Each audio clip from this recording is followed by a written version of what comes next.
as we came in, I'm weeping. I'm just like, no, please don't leave me. And that little girl, Nellie, was in there, and she saw me crying, and she was very, very concerned.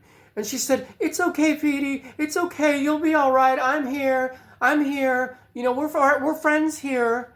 And so I've always thought it was really sweet that that little girl who used to just torture me in kindergarten was so concerned for me when she saw me crying in the daycare center.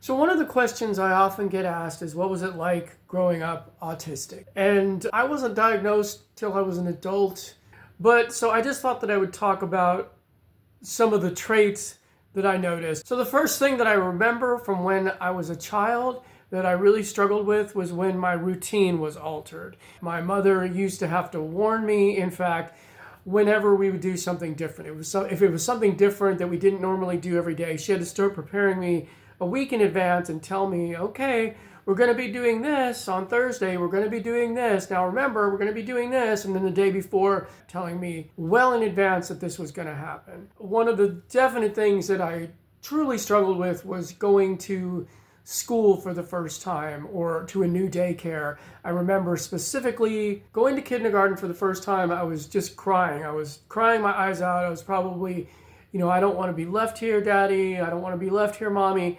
And I was so upset that, I ran and hid in the common play area. They had some oversized blocks and oversized toys that was near a piano. And I went and hid inside one of these oversized blocks. And I was just in there for a while. And I think I was crying and I was trying to think, okay, well, maybe they won't find me. I'll be safe here.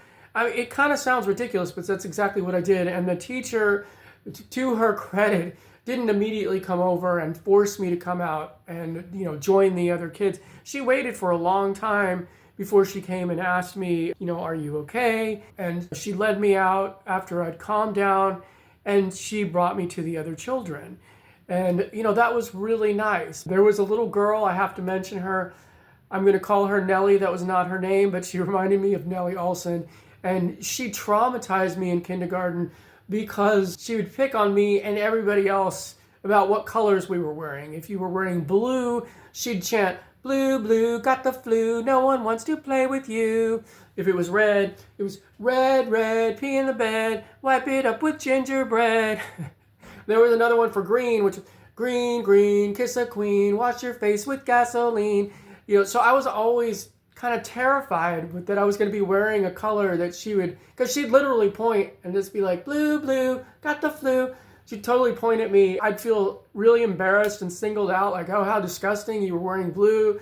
How humiliating, you're wearing red. You must have peed in the bed. You must have wiped it up with gingerbread. I mean, it's just ridiculous. But the reason that I mentioned Nellie is because I had to go to a daycare after kindergarten. It must have been the summer, and I don't remember why.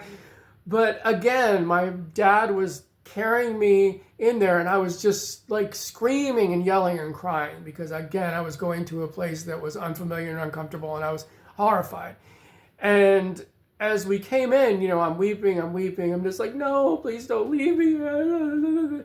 And that little girl, Nellie, was in there. And she saw me crying, and she was very, very concerned. And she said, "It's okay, Petey. It's okay. You'll be all right. I'm here. I'm here. We're friends here." And so I've always thought it was really sweet that that little girl who used to just torture me in kindergarten was so concerned for me when she saw me crying in the daycare center. I don't remember if we became friends after that or what, but I do remember I seem to think that she was much nicer after that. So yes, that is something that always drove me crazy as a kid, was any kind of change in the routine. And it still is a factor to this day when things change unexpectedly on me. I get really bent out of shape. I mean, I deal with it a lot better as an adult. I certainly don't start crying and stuff, but sometimes, I will. My mood is just altered, and I think you can really see it in my face that I'm not exactly pleased. So that is the first trait I was going to talk about. The next time I'm going to talk about getting very anxious in social situations. This is P.D. Elliott. And until the next time, please like and please subscribe and have an awesome day.